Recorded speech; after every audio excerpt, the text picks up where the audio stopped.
QJ Motor SRK 400. What's up mga boss? Ngayong araw nga pala ay magpapalit tayo ng aftermarket na muffler dito sa QJ Motor SRK 400. Galing pa silang San Pablo, Laguna. Medyo malayo pa ang binahin nila bossing. Kahit bumabagyo ay tinuloy pa rin nila ang pagdayo dito sa ating munting shop. Kaya shoutout po sa inyo mga boss. Ride safe po sa inyo palagi. Bali may nakakabit na palang aftermarket na muffler sa motor na to. Hindi gusto ni bossing ang tunog dahil masyado raw maingay. Naghahanap siya ng magugustuhan ng pandinig niya. Kaya naman, recommend natin yung ating R11 Akrapovic. Sir, nagamit ni sir. Napaka-basic lang naman sis, naka-ano na siya, naka-aftermarket na siya na elbow, naka-cut delete na siya.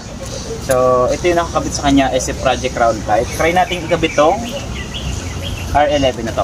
R11 para sa QJ Motor. Madali lang pala nating mapalitan ng muffler ito dahil naka-aftermarket na siya na elbow. Kaya naman, soundcheck natin ang Akrapovic R11 Shorty para dito sa QJ Motor SRK 400.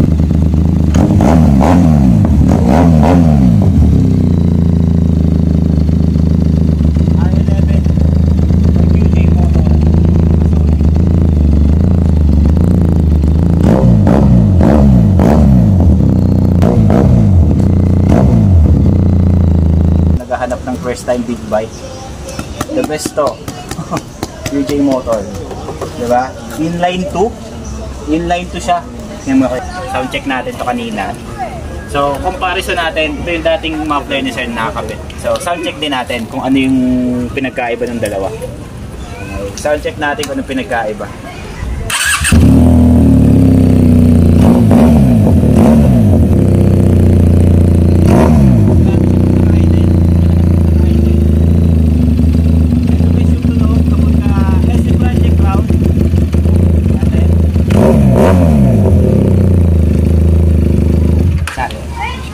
Ngayon, try din natin guys yung R11. Ito yung nire-recommend natin kay sir na gamitin niya. Ano? R11. Short yan mga boss.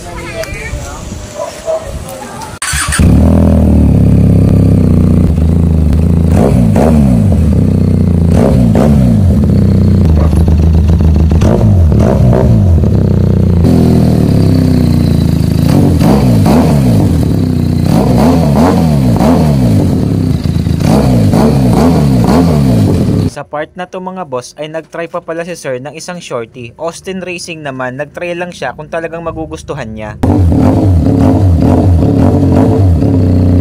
At pagkatapos nga ng ilang soundcheck at ilang beses na testing, ito na ang nagwagi mga boss, Akrapovic R11 para dito sa QJ Motor SRK 400. Salpak na natin mga boss at nang makita nyo na yung finish output. Bali 51mm inlet po pala ito mga boss. Para sa SRK 400, may nabibili naman po na ready-made na slip-on elbow or connector elbow para sa motor nyo. At pagkatapos nga nating maikabit yung muffler ay ito na po ang itsura niya ngayon, 'di ba? Napaka-pogi. Kaya naman hanggang dito na lang mga boss. Maraming salamat sa panonood. Paki-follow ako mga boss. Ride safe and God bless sa inyo mga boss.